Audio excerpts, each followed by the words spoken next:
Assalamualaikum. Baiklah, sebelum mulai pelajaran hari ini, alangkah baiknya kalau kita berdoa dulu. Ketua kelas berdoanya. Marilah teman-teman kita berdoa menurut agama dan kepercayaan masing-masing. Berdoa mulai. Sebelum belajar, Ibu cek kehadirannya dulu ya. Ya, Bu. Ada yang nggak masuk hari ini? Ada. Ada. Siapa yang nggak masuk? Melan. Melannya kemana? Sakit. Sakit ya. Semoga Melannya cepat sembuh ya. Amin. Bagaimana kabar kalian hari ini? Baik. Siap belajar? Siap. Siap. Lihat dulu kiri kanannya masih ada sampah atau enggak? Bersih, Bu. Nah, kalau sudah bersih berarti kita siap belajar. Sebelum masuk ke materi, ada yang tahu tidak tentang keberagaman, terutama keberagaman di lingkungan sekolah. Apa itu keberagaman di lingkungan sekolah? Ada yang tahu? Keadaan di mana warga sekolah memiliki perbedaan. Iya, keberagaman di lingkungan sekolah itu adalah keadaan di mana warga sekolah memiliki perbedaan seperti suku, bangsa, agama, ras, budaya, dan jenis kelamin. Iya, itu tentang keberagaman budaya. Sebelum masuk pelajaran, Ibu akan membacakan tujuan pembelajaran kita dulu ya. Tujuan pembelajaran kita hari ini yaitu menjelaskan pengertian tentang keberagaman suku, agama, ras, dan antar golongan dengan benar. Yang kedua, mengidentifikasi keberagaman suku bangsa yang ada di Indonesia. Yang ketiga, mengidentifikasi keberagaman agama, ras, dan antar golongan dalam masyarakat dengan tepat. Yang keempat, menjelaskan makna Bhinneka Tunggal Ika sebagai pemersatu bangsa dengan benar. Dan yang selanjutnya, menunjukkan contoh sikap menghargai keberagaman dalam kehidupan sehari-hari dengan tepat. Baiklah, hari ini belajar apa? PPKN. Apa judul belajar materi kita hari ini? Tentang kebenekaan Indonesia. Di sini untuk mulai pelajaran kita hari ini, Ibu punya gambar. Kalian bisa amati, bisa kalian perhatikan. Ini ada gambar. Ini gambar apa? Keberagaman budaya. Iya, gambar keberagaman budaya yang ada di Indonesia. Gambar ini menampilkan tentang masyarakat Indonesia yang terdiri di atas suku bangsa. Suku bangsa ada bangsa Jawa, Sunda, Batak, Bugis, dan lainnya ditampilkan dengan apa? Pakaian ada. Habis itu di sini di gambar kedua ada tentang agama di sini. Dan yang terakhir yaitu ada apa ini? Pakaian ada. Baiklah, kita ke materi hari ini. Materi yang pertama yaitu ada pengertian suku bangsa. Ada di sini yang sudah paham apa itu pengertian dari suku bangsa? Baiklah, kalau belum Ibu sedikit jelaskan apa itu pengertian dari suku bangsa. Suku bangsa adalah kelompok masyarakat yang memiliki asal-usul, bahasa dan istiadat budaya dan tradisi yang diwariskan secara turun-temurun. Ya, Indonesia memiliki ratusan suku bangsa yang tersebar dari Sabang sampai Merauke. Keberagaman suku bangsa juga merupakan kekayaan bangsa Indonesia yang harus dijaga dan harus dilestarikan. Selanjutnya ada bentuk keberagaman bangsa. Bentuk keberagaman bangsa itu yang pertama ada apa? Bahasa daerah. Bahasa daerah itu terdiri dari bahasa apa aja?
Ada yang tahu ras yang dimaksud dengan ras Mongoloid?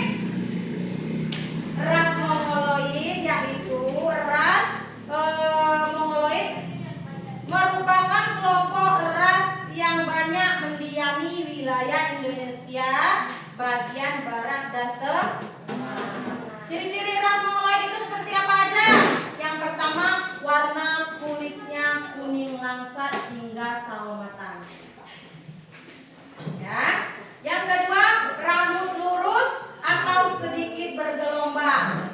Yang ketiga, bentuk matanya agak sipit. Dan yang keempat itu tinggi badannya sedang. Nah, itu ciri-ciri ras Melayu Mongoloid. Dan yang kedua itu ada ras Melanesoid. Apa itu ras Melanesoid? Ras Melanesoid adalah merupakan kelompok ras yang banyak mendiami wilayah bagian timur. Adapun ciri-ciri fisik Melanesoid itu seperti apa? Yang pertama, warna kulitnya coklat tua hingga hitam. Yang kedua, rambutnya keriting atau ikal. Yang ketiga, bibir lebih tebal. Dan yang keempat, hidung relatif lebih lebar. Itulah perbedaan dari ras Mongoloid dan ras Melanosoid. Tetapi walaupun memiliki perbedaan fisik, seluruh warga Indonesia memiliki kedudukan yang sama di hadapan hukum dan pemerintah. Walaupun dia orangnya hitam, rambutnya keriting, dan sini orangnya putih, sini rambutnya lurus, mereka tetap memiliki kedudukan yang sama. Iya. Yang selanjutnya ada apa? Keberagaman antar golongan.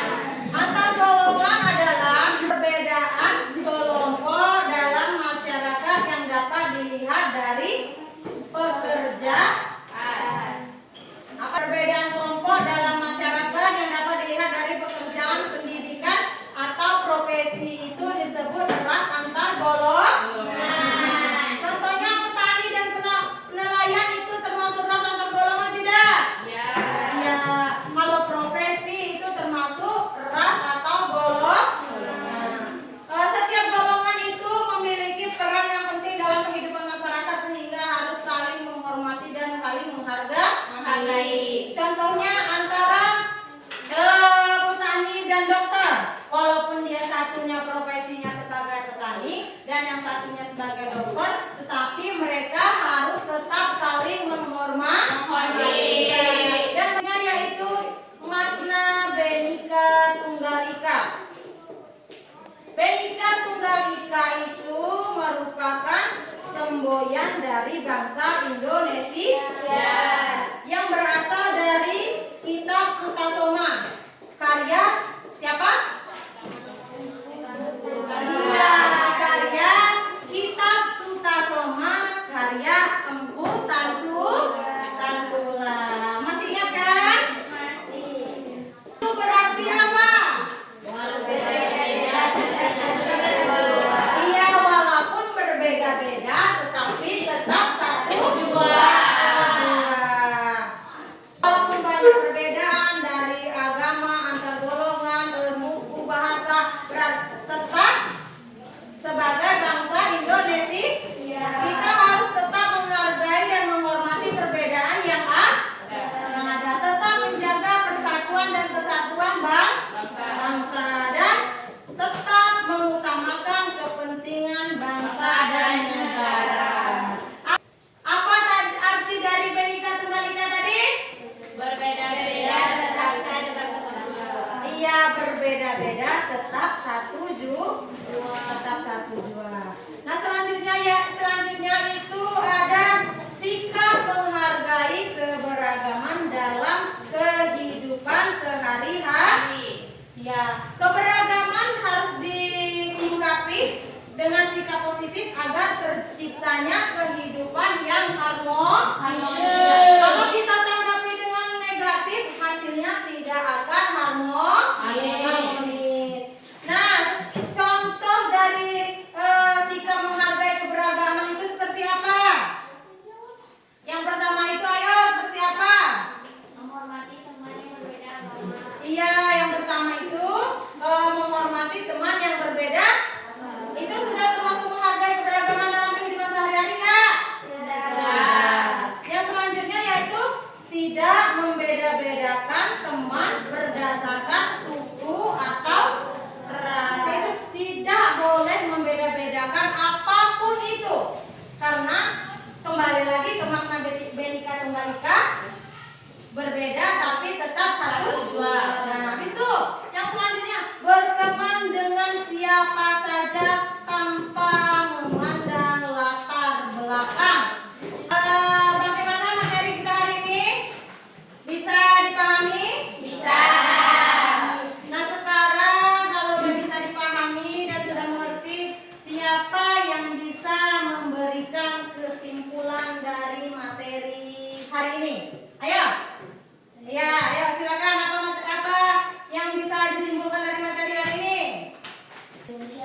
Ingat, sikap toleransi dan saling menghormati dapat memperkuat persatuan dan kesatuan bangsa Indonesia. Ngerti? Kalian paham? Ada yang bisa menyimpulkan kembali? Saya, Bu. Ya. Indonesia memiliki keberagaman suku, agama, ras, dan antar golongan. Keberagaman merupakan kekayaan bangsa yang harus dijaga. Lagi seperti ke makna Bhinneka Tunggal Ika, berbeda-beda tetap satu jua. Apapun agamanya, apapun sukunya, apapun bahasanya, apapun golongannya, tetap bersatu tanpa membeda-bedakan. Oke, mungkin cukup di sini materi kita hari ini. Bagaimana pembelajaran hari ini? Bisa dipahami? Bisa. Cukup puas dengan materi hari ini? Baiklah, mungkin cukup di sini materi kita hari ini. Kita bertemu kembali di minggu depan. Ibu akhiri, wassalamualaikum warahmatullahi wabarakatuh. Waalaikumsalam.